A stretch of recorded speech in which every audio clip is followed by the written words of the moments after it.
बच्चों कैसे हैं आप सब स्वस्थ हैं। चलिए, तो आज मैं आपके लिए लेके आया हूँ क्लास 10वीं का एक नया टॉपिक शुरू कर रहा हूँ। क्लास 10वीं के हिसाब से कोऑर्डिनेट ज्योमेट्री पहले भी मैंने एक वीडियो बनाया था, उसमें आपको बताया था कि कोऑर्डिनेट्स होते हैं हर अर्थ पे, हर एक पॉइंट पे कोई ना कोई कोऑर्डिनेट मौजूद है। तो उन कोऑर्डिनेट्स का यूज़ करके ही हम किन्हीं भी दो पॉइंट्स के बीच में डिस्टेंस निकाल सकते हैं। जैसे मान लीजिए कि कोई बच्चा भोपाल में रहता है और कोई दूसरा बच्चा इंदौर में है, तो अब वो भोपाल से इंदौर की डिस्टेंस निकालना है, तो दोनों बच्चों के कोऑर्डिनेट निकालिए जहां वो रहते हैं, उन दोनों के कोऑर्डिनेट के बीच में डिस्टेंस फार्मूले का यूज़ करेंगे और उनके बीच की डिस्टेंस हम जान लेंगे। तो इसी तरह से हम कहीं दो देशों के, दो शहरों के, दो गांवों के, दो जिलों के, दो ब्लॉकों के, किन्हीं के भी मध्य दो डिस्टेंस निकाल सकते हैं। तो मेरे साथ शुरू करिए ये जर्नी डिस्टेंस निकालने की। शुरू करते हैं हम। ए इसके कोऑर्डिनेट है x1 और y1 पॉइंट है, आपकी मर्जी हो तो और कुछ भी ले सकते हैं। इसके कोऑर्डिनेट लिए x2 और y2, ठीक है। इन दोनों के बीच हमें क्या डिस्टेंस निकालनी है, डिस्टेंस फार्मूला। चलिए कैसे डिस्टेंस फार्मूला, ये डिस्टेंस फार्मूला देखते हैं। ए बी के मध्य जब square root of x2 minus x1 का whole square plus y2 minus y1 का होल स्क्वायर, ये फॉर्मूला है डिस्टेंस फार्मूला। तो बच्चों लेकिन घबराने की जरूरत नहीं है। x2 माइनस x1 की जगह यदि आप x1 माइनस x2 भी लिख देंगे तो भी आपका फॉर्मूला सही होगा। क्यों सही होगा? क्योंकि इसमें मैथ्स का एक बेसिक कंसेप्ट लगता है कि किसी भी नेगेटिव नंबर का स्क्वायर करते हैं तो वो हमेशा पॉजिटिव होता है। तो यहाँ यदि मान लीजिए x2 माइनस x1 की जगह x1 माइनस x2 भी हो जाएगा तो ये भी 101% हमारा सही होगा। तो ये फार्मूला यूज करें चाहे ये फार्मूला यूज करें, ये डिस्टेंस फार्मूला है आपका जो दो पॉइंट्स के बीच में डिस्टेंस निकालता है। तो कोई बच्चा हो सकता है पूछे सर आपने तो फर्स्ट क्वाड्रेंट में ही लिखा है। अरे भाई फर्स्ट क्वाड्रेंट में आप इसको ऐसे भी बना सकते हैं, इसको ऐसे भी बना सकते हैं, इसको ऐसे भी बना सकते हैं, इसको ऐसे भी बना सकते हैं। तो ये सब कोई भी पॉइंट हो सकते हैं, ए बी है, ये सी डी हो सकता है, ये एफ हो सकता है, ये जी एच हो सकता है, ये आई जे हो सकता है। अब इन कोऑर्डिनेट, ये जो पॉइंट्स है इनके हिसाब से कोई भी क्वाड्रेंट्स, इन क्वाड्रेंट्स के अंदर कोई भी पॉइंट्स हो सकते हैं जिनके बीच में डिस्टेंस फाइंड की जाए। मान लीजिए मैं एक सिंपली यहाँ ले लेता हूँ एक एग्जांपल के तौर पे, ये फर्स्ट क्वाड्रेंट है, यहाँ पे मैंने ले लिया 3,2 और ये फोर्थ क्वाड्रेंट है। आप सबको पता है जे पॉइंट जो है फोर्थ क्वाड्रेंट है। फोर्थ क्वाड्रेंट में x जो है वो पॉजिटिव होता है। अब यहाँ से ऊपर से ही आया है तो स्वाभाविक ये भी 3 होगा और ये 5 मान लो। अब इन दोनों पॉइंट के बीच में मुझे डिस्टेंस निकालना है। तो यहाँ मेरी यदि उस पॉइंट को मैं लेता हूं तो x1 की वैल्यू जो i है, i पॉइंट है, उसकी वैल्यू 3 होगी। फिर y1 की वैल्यू क्या होगी, 2 होगी। फिर x2 की वैल्यू क्या होगी, 3 होगी। y2 की वैल्यू क्या होगी, 5 होगी। अब डिस्टेंस फार्मूला अप्लाई कर दीजिए आप i और j के बीच में। i और j के बीच में डिस्टेंस फार्मूला यदि अप्लाई करते हैं तो x2 माइनस x1 तो 3 माइनस 3 0 होगा आपका। फिर 5 माइनस 2, तो यहाँ जब आप सॉल्व करेंगे 3 माइनस 3 0 का स्क्वायर और 5 माइनस 2 3 का स्क्वायर। जब इसे सॉल्व करेंगे तो 3 का स्क्वायर होगा 9 और 9 का स्क्वायर रूट 3 होगा। तो i से j तक की ये जो डिस्टेंस आपकी निकल के आई, i से j तक की, यहाँ से यहाँ तक की जो डिस्टेंस है आपने यहाँ निकाली 3 है। इसी तरह से 3 यूनिट्स ये किसी में भी हो सकती है। इसी तरह से आप किसी भी दो पॉइंट के बीच की डिस्टेंस निकाल सकते हैं। Exercise 7.1 question 1, find the distance between points. Class 10वीं का ये 7 चैप्टर का फर्स्ट क्वेश्चन है। आपको कुछ नहीं करना है, आपको डिस्टेंस निकालना है इन पॉइंट्स के बीच में। आपको ये पहला पॉइंट दिया है, आपको ए के पॉइंट है 2 3 और बी के पॉइंट है 4 1। अब आपको सबसे पहले जो फॉर्मूले में आपकी रिक्वायर्ड चीजें हैं वो हैं x1 और x2, y1 और y2, ये रिक्वायर्ड चीजें हैं। अब आप इसको लिख लेंगे, x1 की वैल्यू कितनी है आपकी 2 है, y1 की वैल्यू कितनी है 3 है, x1 की वैल्यू 4 है और y1 की वैल्यू कितनी है 1 है। बस अब आपको कुछ नहीं करना है, अब आपको इसमें डिस्टेंस फार्मूला अप्लाई कर देना है। ए बी के बीच में डिस्टेंस फार्मूला आपने अप्लाई किया, x2 माइनस x1 का whole square plus y2 minus y1 का होल स्क्वायर, ये आपका फार्मूला रहेगा बार बार। x2 कितना है भाई, यहाँ देखें, x2 है आपका 4 माइनस 2 का होल स्क्वायर। y2 कितना है, y2 आपका कितना है, यहाँ आप लिख चुके हैं ऑलरेडी 1 माइनस 3 इसका होल स्क्वायर। 4 में से 2 गया तो 2 बचेगा, 2 का होल स्क्वायर 1 माइनस 3 माइनस 2 का होल स्क्वायर, ये आ जाएगा आपका 4 और ये भी 4, ये 8 आ गया। और 8 को आप इसी सिंपलेस्ट फॉर्म में लिखेंगे तो क्या आ जाएगा 2√2। ठीक, क्वेश्चन नंबर सेकंड देखते हैं। यहाँ आप इसको ए बी नाम दिया, इसको पी क्यू दे देते हैं, ये पी है और ये वाला पॉइंट क्यू है।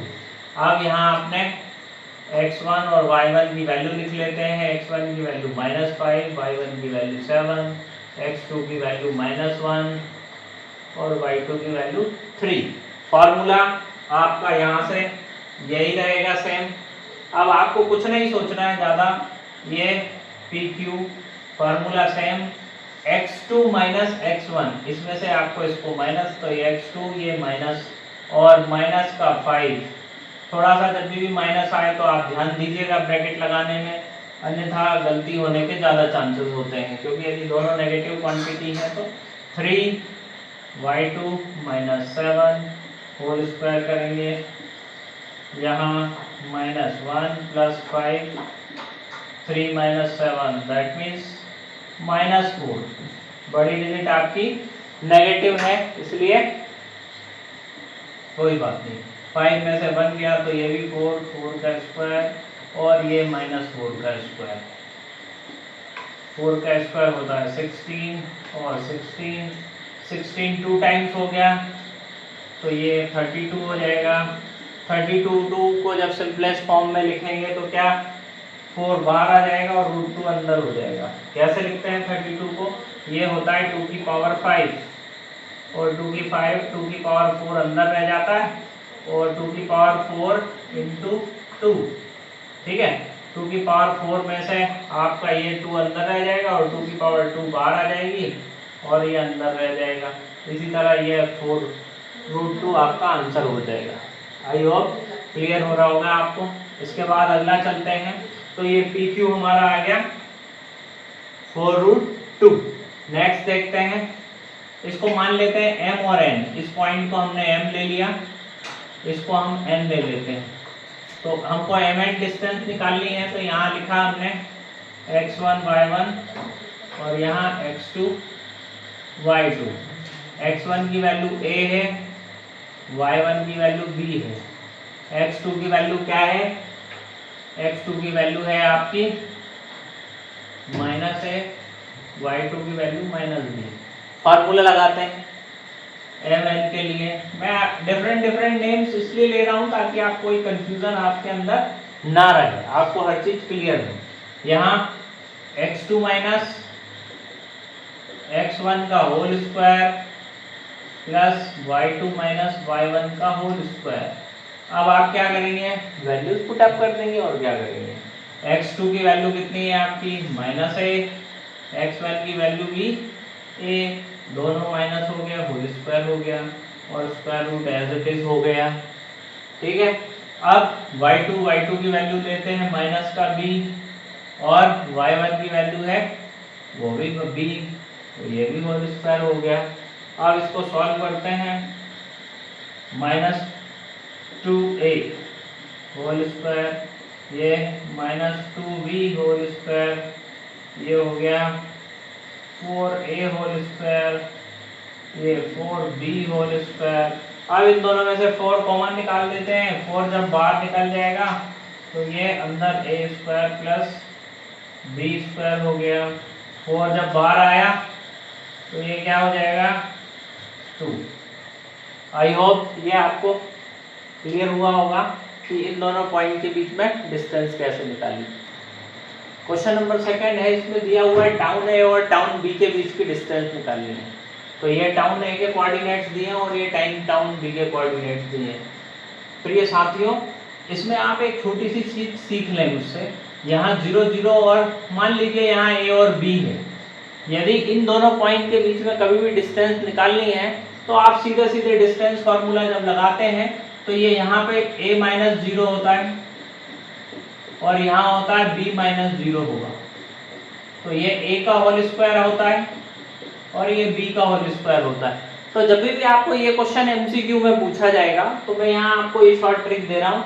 ओरिजिन से किसी भी पॉइंट की डिस्टेंस निकालें तो उन दोनों पॉइंट को स्क्वायर करके आप ऐड कर दें और आपका आंसर आ जाएगा इस क्वेश्चन के दौरान में। मैं इसको तो पूरा करे दे रहा हूँ। यहाँ a और b पॉइंट है तो यहाँ 36 माइनस 0 का होल स्क्वायर प्लस 15 माइनस 0 का होल स्क्वायर और 36 का होल स्क्वायर होता है 1296, 15 का होता है 225। इन दोनों को ऐड कर देंगे 6 5 11 कैरी का 1, ये हो गया 10 और 2 12 का 2 कैरी का 1, 2 और 2 4 और 1 5। ये और ये किसका स्क्वायर 1521। यदि आपको याद हो तो ये 39 का स्क्वायर होता है। तो आपका आंसर हुआ 39 है ना, स्क्वायर करने से 39 आया। Question number third, determine the point these are collinear.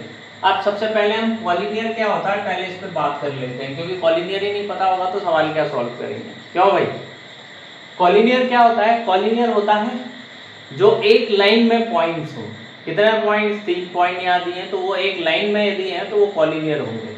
जैसे कि मान लीजिए कि ये पॉइंट A है, ये पॉइंट B है और ये पॉइंट C है। अब ये 1 5 दिया है आपका, ये 2 3 दिया है और ये -2 -1 है। यदि ये तीनों पॉइंट एक लाइन में है तो ये पॉइंट कॉलिनियर होंगे। बेटा एक और सबसे अच्छा तरीका है इसको ग्राफ पे बनाने का। यदि आप इसको ग्राफ पे प्लॉट कर लेते हैं तो ये पॉइंट आपको आसानी से पता चल जाएंगे। यदि एमसीक्यू में पूछे जाते हैं तो आपको कुछ सॉल्व करना नहीं पड़ेगा। यहाँ हम एक ग्राफ पे बना के भी देखते हैं, इसे दोनों मेथड से मैं आपको करा रहा हूँ। इस ग्राफ पे 1 5 प्लॉट कर लीजिए। मान लीजिए ये 1 है और ये लगभग 5 है, तो 1 5 समथिंग यहाँ आ जाएगा 1 5। 2 3 तो ये 2 रहा और 3 समथिंग, ये 1 2 3 4 5, ये 3 यहाँ आ जाएगा, 2 3 यहाँ आ जाएगा। और नेक्स्ट पॉइंट है -2, -1, -2, -1। अब -2 आपका चेंज हो गया, ये थर्ड क्वाड्रेंट में आ गया, ये 1 ये -2 यहाँ होगा, ये -1 है, यहाँ 1 2 1 2 3 4 5। अब -2 -1 नीचे होगा, -1 -2, तो ये पॉइंट आपका कहाँ बना? यहाँ बना, -2, -1। यदि इन पॉइंट्स को यदि आप मिलाते हैं तो देखिएगा जरा, मेरा ये पहला ए पॉइंट था 1 5, ये ए है, ये बी है और ये सी है, ये बी पॉइंट और ये सी पॉइंट मेरा कहाँ मिला? यहाँ। ये देखिएगा जरा ध्यान से। तो क्या ये तीनों पॉइंट एक लाइन में हैं क्या? यदि जिस बच्चे ने इस ग्राफ से इसको सॉल्व कर लिया है तो यदि एमसीक्यू में आने से तो उसको पता चल जाएगा कि these points are not collinear. तो ये भी एक मेथड है। इसके अलावा जो दूसरा मेथड है वो मैं आपको यहाँ दिखा रहा हूँ। आप सबको पता है कि दो कोई स्ट्रेट लाइन है, मान लीजिए ये एक स्ट्रेट लाइन है, तो AB और BC, इन दोनों का सम AC के बराबर यदि आता है तो वो कॉलिनियर हो जाएंगे पॉइंट। ये दूसरा कॉन्सेप्ट है। पहला कॉन्सेप्ट ग्राफ से आपने निकाला, दूसरा कॉन्सेप्ट आप निकाल रहे हैं किससे? AB + BC = AC। यदि प्रूव हो जाता है तो हम इसको क्या कर मान लेंगे, पॉलीनियर हो जाएगा। चलिए हम ए बी निकालते हैं। ए बी की वैल्यू, प्यारे बच्चों मैं आप पूरा डायरेक्ट फॉर्मूला ना लिखते हुए डायरेक्ट वैल्यू लिखूंगा। ए बी की वैल्यू हम निकालते हैं तो 3 - 5 और 2 - 1, ठीक है। x2 - x1 और y2 - y1, जब आप इसका स्क्वायर कर देंगे तो कितना आएगा, 5 में से 3 माइनस किया तो माइनस का 2 का होल स्क्वायर प्लस 1 का होल स्क्वायर। आप आगे पीछे भी लिख देंगे x1, यहाँ x2 - x1 है और यहाँ y2 - y1 है। यदि y2 - y1 को आगे लिख दिया और x2 - x1 को पीछे भी लिख दिया तो कोई दिक्कत वाली बात नहीं है, क्योंकि सब एडिशन में है तो कुछ गड़बड़ नहीं होगा। यदि सब्ट्रैक्शन में होता तो जरूर गलत हो जाता। ए बी यहाँ मैंने वैसा ही किया है। बी सी देखते हैं, x2 - x1 -2 और -2, फिर -1 और -3 का होल स्क्वायर। यहाँ देखेंगे तो ये -4 हो जाएगा, -4 का स्क्वायर, और यहाँ देखेंगे तो ये भी -4 का स्क्वायर। तो जब इसको सॉल्व करेंगे आप तो 16 + 16 और ये होगा √32। और अभी हमें प्रीवियस क्वेश्चन में √32 को हमने लिखा था क्या, 4 बाहर आ गया था और √2। पहला हमारा ए बी का वैल्यू जो आया है वो आया है √5, दूसरा वैल्यू आया है 2√4√2। अब हम निकालते हैं ए सी का वैल्यू, यहाँ से यहाँ तक ये वैल्यू हम फाइंड आउट कर रहे हैं। चलिए ए सी का वैल्यू निकालते हैं। क्या तीनों वैल्यू, यदि दो वैल्यू का सम तीसरे के बराबर, यदि इसका और इसका प्लस इतना ही आ जाता है तो ये पॉलीनियर होगा, अदरवाइज नहीं होगा। This points are not collinear. शुरू करते हैं। -2 -1 प्लस -2 -5। अब आप इसको जब सॉल्व करेंगे तो कितना आएगा, ये हो जाएगा -3 का होल स्क्वायर, ये हो जाएगा -7 का होल स्क्वायर, और जब इसको आगे सॉल्व करेंगे 3 का स्क्वायर होता है 9, 7 का 49, 49 + 9 कितना होगा भाई, 58। अब आप देखिए यहाँ ये तीनों वैल्यूज किन्हीं दो का सम तीसरे के बराबर नहीं आ रहा है। A B plus B C does not equal to A C, क्योंकि √5 और 4√2 का सम √58 के इक्वल नहीं है, इसलिए A B C are not collinear. ठीक। क्वेश्चन 4 में हमें ये शो करना है कि these vertices of isosceles triangle। तो आइसोसेलेस ट्रायंगल क्या होता है, आप सबको पता है, आप सब पुरानी क्लासेस में पढ़ चुके हैं। आइसोसेलेस ट्रायंगल एक ऐसा ट्रायंगल है जिसकी दो साइड इक्वल होती है और दो एंगल भी इक्वल होते हैं। आइसोसेलेस ट्रायंगल में दो साइड इक्वल होती है, तो चेक कर लेते हैं दो साइड इक्वल है कि नहीं। मान लीजिए कि यदि एक आइसोसेलेस ट्रायंगल ऐसा बना लूं मैं, तो चेक कर लेते हैं भाई, ये कोऑर्डिनेट हो गया, बी कोऑर्डिनेट हो गया, सी 5 - 2, बी की वैल्यू है 6 4 और सी की वैल्यू है 7 - 2। चलिए सबसे पहले हम डिस्टेंस फार्मूला लगा देते हैं ए बी में। अब तो आप फार्मूला लगाना जान चुके होंगे, 6 - 5 x2 - x1, फिर 4 - 2, ये हो गया। सॉल्व करेंगे तो क्या आएगा, 6 में से 5 किया तो 1 का स्क्वायर, 4 + 2 तो कितना हो जाएगा, 6 हो जाएगा। तो ये आ गया 1 + 6 का स्क्वायर। जब इसे सॉल्व करेंगे तो 1 + 36 और 37, इसकी वैल्यू हमारी आई 37। अब हम BC निकालते हैं। BC में क्या, x2 की वैल्यू क्या होगी, x1 ये हो जाएगा, ये x2 हो जाएगा, क्यों भाई 7 - 6, फिर y2 -2 और -4। जब आप इसे सॉल्व करेंगे तो 7 में से 6 गया तो 1, और यहाँ -2 और -4 होगा -6, यहाँ 1 36। अरे वाह, दोनों वैल्यू सेम आ चुकी है, √37 और √37। तो अब हम हमारी मंजिल की तरफ पहुंच रहे हैं। तीसरा निकालते हैं AC को और देख लेते हैं। AC निकाला हमने, x2 - x1 7 - 5 लिखो या 5 - 7 लिखो, एक ही बात है। फिर -2 + 2। अब आप देखिए यहाँ 7 - 5 कितना हो गया, -2 और -2 + 2 ये तो कैंसिल हो जाएगा, तो ये 0 का स्क्वायर हो जाएगा और ये √4 हो जाएगा, और ये वैल्यू आ गई अब आपकी 2। तो यहाँ हम देखेंगे कि हमारी दो वैल्यू इक्वल है।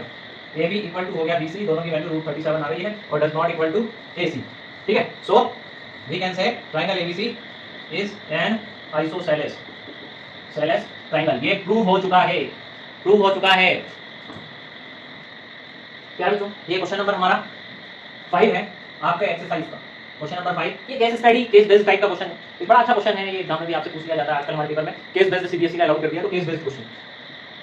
केस बेस्ड में क्या बोला गया है कि ये आपको इस तरह का एक फर्स्ट क्वाड्रेंट में 4 पॉइंट्स दिए हैं। क्वेश्चन में बोला गया है कि चंपा और चमेली जो है वो अपनी क्लास में घूम रही हैं और उनके ये 4 फ्रेंड्स 4 जगह पर बैठे हुए हैं क्लास के अंदर में इन A B C D point पे। तो चंपा और चमेली आपस में बात करते हैं। तो चंपा बोलती है कि अरे क्या ये स्क्वायर शेप बन रहा है क्या इनके चारों के बैठने से? तो चमेली बोलती है नहीं यार, नहीं बन रहा है। तो हम चेक करके देख लेते हैं कि वाकई में चंपा चमेली सही बोल रही है या गलत बोल रही है। तो चलिए हम सच्चाई का पता लगाते हैं कि चंपा सही है कि चमेली सही है या दोनों गलत। तो पहले सबसे पहले ए पॉइंट ए जो है, पॉइंट ए के कोऑर्डिनेट हम लिखते हैं यहाँ से। ये देखिएगा ए के कोऑर्डिनेट क्या होंगे, यहाँ से ये 4 पे है और यहाँ कितना है, यहाँ ये जो कोऑर्डिनेट है ये भी 4 पे है। तो इसके कोऑर्डिनेट हो गए 4,4। अब ये जो डी पॉइंट है इसके 6,1। इसके बाद ये जो सी पॉइंट आ रहा है वो ये 9 और अगर हम देख लें तो 4 हो जाएगा। यहाँ हम देखें बी पॉइंट को तो ये 7, यहाँ से देखेंगे तो ये यहाँ से हमारा कौन सा पॉइंट है 6 के ऊपर है जस्ट, तो ये 6, x की वैल्यू 6 और इसकी वैल्यू 7। तो दीज आर द पॉइंट्स 4 4 6 1 9 4 6 7। तो दीज आर द पॉइंट्स।